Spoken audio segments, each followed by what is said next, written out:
Շնորհակալություն շատ, կփորձեմ տեղավորվեմ 3 րոպեի, որովհետև ամփոփել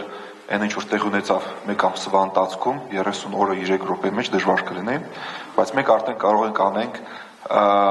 գալ մի քանի եզրակացությամբ, ուրեմն համարում ենք պատերազմի նպատակներին ոչ Իսրայելը, ոչ Միացյալ Նահանգները 1 ամսվա կտրվածքով դեռ չեն հասել, ինչու եմ նշում դեռ, որովհետև ըստ Իսրայելի տեսանկյունից դեռ իրենց թայմինգից դուրս չեն եկել, այսինքն այդպես էլ պլանավորված էր, որ առնվազն պատերազմը կտևի 1 ամիս, եւ մենք դրա մասին ամենաառաջի օրերի ընթացքում խոսում ենք, որ մենք չենք մտածում, որ ինքը շատ արագ կավարտվի։ Երկրորդը, մենք տեսնում ենք ինչպես քանակը փոխարինվեց որակով, այսինքն այն պատասխանները նույնիսկ ոչ պրոպորցիոնալ Իրանի կողմից Պարսից արաբական երկրների նկատմամբ Իսրայելի դեմ քանակը նվազել է, բայց աճել է որակը։ Մենք տեսնում ենք ինչպես Իրանը կիրառում է նոր տեսակի հրթիռները, որոնք կարող են շատ էֆեկտիվ հասնել իրենց նպատակներին, նույնիսկ անցնելով իսրայելական եւ համատեղ Միացյալ Նահանգների հետ հոբ համակարգը։ Երկրորդը, մենք հասկանում ենք, որ ըստ այսօր առնվազն էսկալացիայի ռիսկը ավելի բարձր է, քան ինչ որ պայմանագրի։ Մենք ունենք դրա մի քանի հատ ինդիկատոր, պարզ ինդիկատորներից մեկը, որ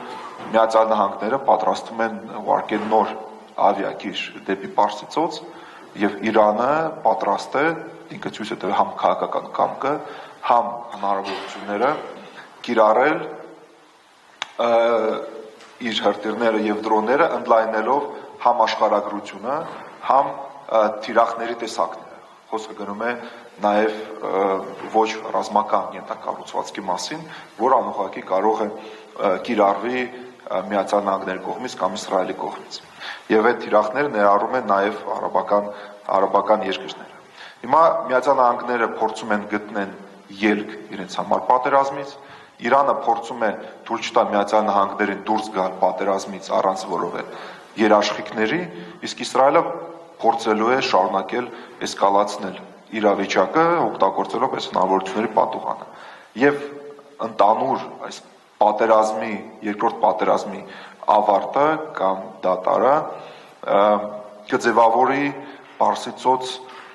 տարածաշրջանում նոր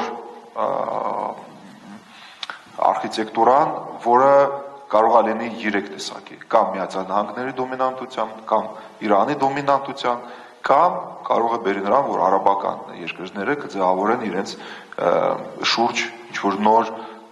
ֆորմատ, զարգացնելով այն ֆորմատը, որը կա։ Բայց ամենայն հավանականությամբ, եթե պատերազմը մենք տեսնենք ինչ-որ դատար, այդ դատարը կլինի ընդամենը